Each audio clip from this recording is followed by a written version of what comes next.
देश का मिजाज नॉर्थ। नमस्कार, लेट्स माइक देश का मिजाज और खबरें नॉर्थ से। अरावली मामले पर सुप्रीम कोर्ट ने बड़ा दखल देते हुए अपने ही फैसले को स्थगित कर दिया है। शीर्ष अदालत ने कहा है कि फिलहाल उसके 100 मीटर ऊंचाई संबंधी निष्कर्षों को लागू नहीं किया जाएगा। कोर्ट इस मामले पर 21 जनवरी को फिर सुनवाई करेगा। कोर्ट ने कहा है कि रिपोर्ट लागू होने से पहले या कोर्ट के फैसले को लागू करने से पहले मार्गदर्शन देने के लिए एक निष्पक्ष स्वतंत्र प्रक्रिया की जरूरत है। सीजेआई सूर्यकांत ने कहा, हम प्रस्ताव देते हैं कि विशेषज्ञ समिति द्वारा प्रस्तुत रिपोर्ट का विश्लेषण करने के लिए डोमेन विशेषज्ञों की एक उच्च अधिकार प्राप्त समिति का गठन किया जाए। शीर्ष कोर्ट ने आज दिल्ली हाई कोर्ट के उस आदेश पर भी रोक लगा दी है जिसमें 2017 के उन्नाव रेप केस में भाजपा के पूर्व विधायक कुलदीप सिंह सेंगर की उम्र कैद की सजा को सस्पेंड कर दिया गया था। सुप्रीम कोर्ट ने हाई कोर्ट के आदेश के खिलाफ सीबीआई की अपील पर सेंगर को नोटिस भी जारी किया है। मुख्य न्यायाधीश ने मामले की सुनवाई के दौरान कहा, प्रारंभिक रूप से हम इस आदेश पर रोक लगाने के पक्ष में हैं। सामान्यतः सिद्धांत यह होता कि यदि कोई व्यक्ति बाहर आ चुका हो तो अदालत उसकी स्वतंत्रता वापस नहीं लेती, लेकिन यह स्थिति विशेष है क्योंकि वह किसी अन्य मामले में पहले से ही जेल में बंद है। लेट्स माइक देश का मिजाज नॉर्थ।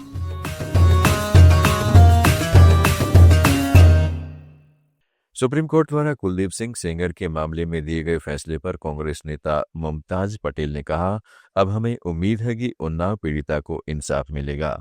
कुलदीप सिंह सेंगर को मौत की सजा मिलनी चाहिए।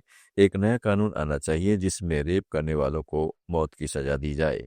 हम चाहते हैं कि इस बच्ची को न्याय मिले और अब लगता है कि उस राह में हम आगे बढ़ रहे हैं। दोबारा से कुलदीप को वापस से जेल भेज देना चाहिए या क्या कुछ आपकी प्रतिक्रिया है? फांसी की सजा मिलनी चाहिए। एक बलात्कारी को ना ही कुलदीप सेंगर बट आगे भी पिछले केसेस में भी जो भी एक नया लॉ आना चाहिए जिसमें बलात्कारियों को कैपिटल पनिशमेंट मिलना चाहिए। फाइनली वहीं महिला कांग्रेस अध्यक्ष अलका लांबा ने कहा, सुप्रीम कोर्ट के फैसले से साफ हो गया है कि नाबालिग से रेप और उसके परिजनों की हत्या का दोषी कुलदीप सिंह सेंगर जेल से बाहर नहीं आएगा। यह पीड़िता, उसके परिवार और उसके साथ खड़ी हर आवाज की जीत है, लेकिन यह लड़ाई अभी खत्म नहीं हुई है। नरेंद्र मोदी कहते थे कि नाबालिग के बलात्कारियों को दोषी साबित होते ही फांसी दी जाएगी, लेकिन सभी ने देखा कि कैसे बलात्कारियों और अपराधियों को बचाया जा रहा है। अभी हम सुप्रीम कोर्ट से वापस लौटे हैं। ये बहुत बड़ी बात है कि आज सुप्रीम कोर्ट के फैसले ने हाई कोर्ट के फैसले पर रोक लगा दी और ये साफ कर दिया कि भाजपा का पूर्व विधायक कुलदीप सिंह सेंगर जो नाबालिग बेटी के बलात्कार का हत्या के उनके परिवार के लोगों की हत्या का दोषी था, उसे अब बाहर नहीं आने दिया जाएगा, वो जेल में रहेगा। ये बिल्कुल पीड़िता के परिवार की और उसके साथ खड़े हुए हर एक आवाज की ये जीत है। और ये हिमाचल प्रदेश के सीएम सुखविंदर सिंह सुक्खू ने राज्य में डॉक्टरों की हड़ताल खत्म होने पर कहा, मुझे खुशी है कि डॉक्टर काम पर लौट आए हैं। हाथापाई के मामले में हम एक कमेटी बनाएंगे जो जांच रिपोर्ट सौंपेगी। सरकार डॉक्टरों की मांगों पर गंभीरता और संवेदनशीलता से विचार करेगी। और मैंने बिल्कुल कहा था कि आप नौकरी ज्वाइन करिए। मुझे खुशी है कि उन सब ने आज सीनियर रेजिडेंस डॉक्टरों ने नौकरी ज्वाइन की है। और जो भी ये स्कफल हुआ है, इनकी आईजीएमसी की टीम ने जो हमें रिपोर्ट दी थी उसके आधार पर किया था। अब हम एक और कमेटी बनाकर उस रिपोर्ट को सब उनको कहेंगे कि जल्दी से जल्दी उस रिपोर्ट को हमें सबमिट करेंगे। देश का मिजाज में फिलहाल इतना ही। जुड़े रहिएगा लेट्स माइक के साथ।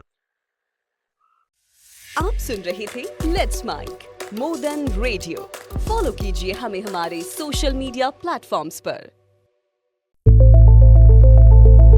It's time for news. It's time for more than radio. Presenting the first radio news app, Let's Mic. Let's Mic, a news-based app on your phone where you get to watch and listen news, talk shows, interviews, radio show podcasts. On Let's Mic, you get all relevant information of TV, print, radio, podcast, and digital. Let's Mic talks about every segment of life.